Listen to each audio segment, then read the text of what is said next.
কলকাতায় মেট্রো আমাদের নিত্যদিনের যাতায়াতের সঙ্গী। যানজট থেকে মুক্তির পাশাপাশি এর একটি বড় সুবিধে হলো এটি বিদ্যুৎ চালিত। কিন্তু তারপরেও দেশে দেশে ট্রেন চালানোর জন্য নতুন জ্বালানির খোঁজ চলছে। যেমন ধরুন, জার্মানিতে সবুজ হাইড্রোজেন দিয়ে ট্রেন চালানো নিয়ে পরীক্ষা নিরীক্ষা চলছে বহু বছর ধরেই। এতে করে ক্ষতিকর কার্বন নিঃসরণ কমবে তাতে তো কোনো সন্দেহ নেই, কিন্তু এই প্রক্রিয়াটি প্রয়োগ করতে গিয়ে প্রচুর অর্থ বিনিয়োগ করতে হচ্ছে এবং অন্যান্য জটিলতা তো রয়েইছে। প্রশ্ন হলো, হাইড্রোজেন কি ভবিষ্যতে আমাদের যাতায়াতের একটি পরিবেশ বান্ধব সবুজ জ্বালানি বিকল্প হয়ে উঠতে পারবে ভারতে কিংবা ইউরোপে? চলুন এর উত্তর খুঁজি।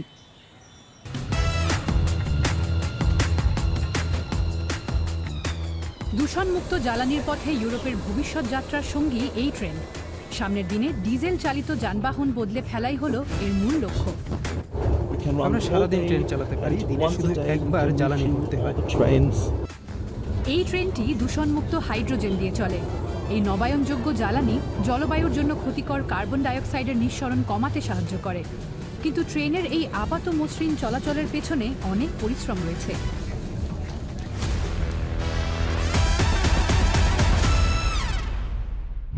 প্রথমে ফিরে যাই রেল লাইনের কথায়। নিডারবার্নিমার রেল পরিষেবা, সংক্ষেপে NEB, 2024 সালের ডিসেম্বরে বার্লিন ও তার আশেপাশের এলাকার জন্য সবুজ হাইড্রোজেন চালিত ট্রেন চালু করে। সাধারণ বৈদ্যুতিক ট্রেনের তুলনায় এই ট্রেনগুলি নিঃসন্দেহে বেশি দামি। এগুলোর জন্য অনেক পরিকাঠামো প্রয়োজন, জ্বালানি ভরার জন্য আর অবশ্যই হাইড্রোজেন তৈরির জন্য পরিকাঠামো প্রয়োজন।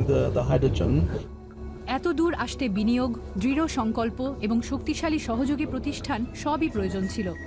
খরচই একমাত্র সমস্যা ছিল না। NEBর প্রধান সেবাস্টিয়ান আখটারমান ও তার দলকে ট্রেন দেরি হওয়া বা যাত্রা বাতিলের জন্য যাত্রীদের কাছ থেকে অভিযোগ শুনতে হয়েছে, তবে সেগুলো কোনো সাধারণ কারণে ঘটেনি। পরিষেবা শুরুর মাত্র কয়েকদিন পরে দুর্ভাগ্যজনকভাবে আমাদের হাইড্রোজেনের অভাব হয়।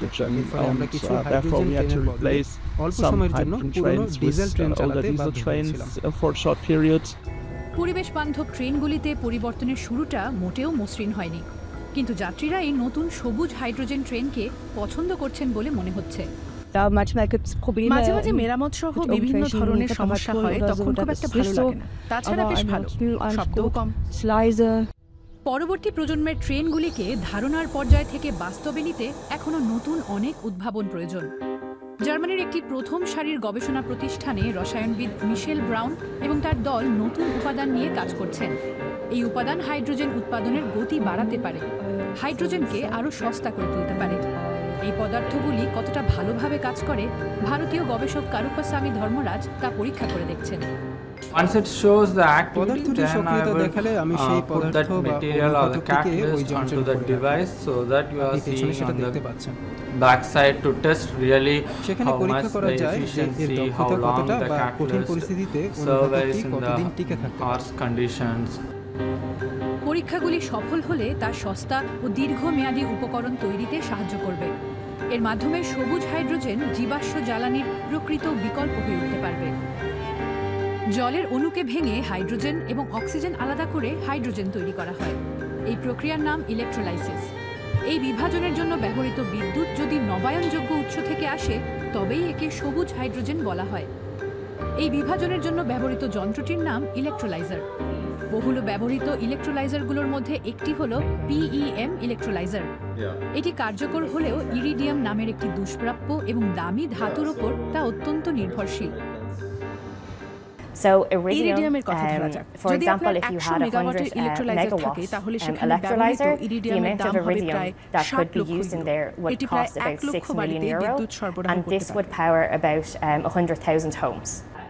হাইড্রোজেনকে জনপ্রিয় করে তোলার পথে এটি একটি বিশাল বাধা।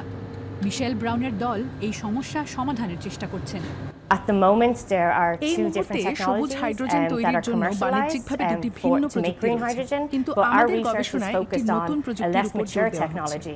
এর খরচ কম, অর্থাৎ এটি অর্থনৈতিকভাবে লাভজনক। আমরা কোবাল্ট বা নিকেল অক্সাইডের মতো সস্তা ট্রানজিশন মেটাল ও ধাতব অক্সাইড ব্যবহার করছি। এটি যুগান্তকারী পরিবর্তন আনতে পারে। সাশ্রয়ী উপাদানগুলো কার্যকর হলে তা শুধু পৃথিবীর উপকারই করবে না, বরং সবুজ হাইড্রোজেনকে সবার নাগালের মধ্যেও নিয়ে আসবে।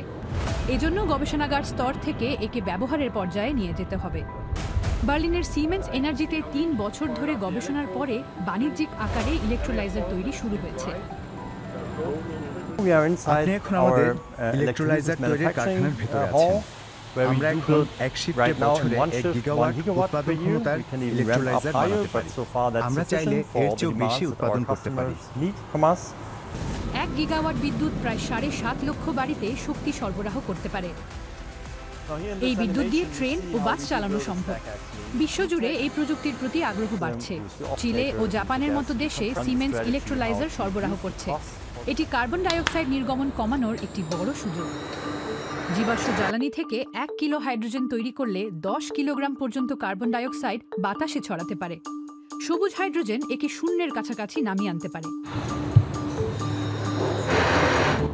আপনি আমাদের পেছনে যে সারি দেখছেন, এটি মোটামুটিভাবে জার্মানিতে চলা ৪০০টি গাড়ি থেকে নির্গত কার্বন ডাইঅক্সাইডের সমপরিমাণ নির্গমন করতে পারে। জার্মানি একা নয়, আন্তর্জাতিক সহযোগিতা এই প্রযুক্তিকে সত্যিই এগিয়ে নিতে পারে। আর এইখানেই আসে ভারতের ভূমিকা। সস্তা শক্তি এবং সরকারের জোরালো সমর্থনের কারণে ভারত হাইড্রোজেনের ক্ষেত্রে সত্যি এগিয়ে আসছে। তাদের এখন প্রাথমিক ছোট মাপের প্রকল্প থেকে সত্যিকারের বড় বাণিজ্যিক আকারের প্রকল্পে পৌঁছাতে হবে। হাইড্রোজেন যে একটি সম্ভাবনাময়, এর মাধ্যমে তা প্রমাণ করা যাবে। জার্মানি ২০৪৫ সালের মধ্যে শূন্য নির্গমনের লক্ষ্যমাত্রা নিয়েছে। ভারতের লক্ষ্য ২০৭০। উৎপাদন বাড়ানো এবং জীবাশ্ম জ্বালানির ওপর নির্ভরতা কমানোর জন্য দুটি দেশই সবুজ হাইড্রোজেন ভিত্তিক একটি যৌথ পরিকল্পনা করেছে। ভারত নিজেকে বিশ্বব্যাপী সাশ্রয়ী হাইড্রোজেনের সরবরাহকারী হিসেবে প্রতিষ্ঠিত করতে চাইছে। জার্মানির বাসডর্ফ শহরের ট্রেনগুলিতে জ্বালানি ভরা হচ্ছে। ট্রাকে করে সারা দেশ থেকে এখানে হাইড্রোজেন আনা হয়, যার বেশিরভাগই সবুজ হাইড্রোজেন। ভবিষ্যতে এই হাইড্রোজেনের সবটাই সবুজ করার লক্ষ্যে কাজ করা হচ্ছে। সবুজ হাইড্রোজেন সবকিছুর সমাধান নয়, কিন্তু শীঘ্রই তা গুরুত্বপূর্ণ একটি বিষয় হয়ে উঠতে পারে। এজন্য গড়ে তুলতে হবে প্রয়োজনীয় পরিকাঠামো, বাড়াতে হবে উৎপাদনের পরিমাণও।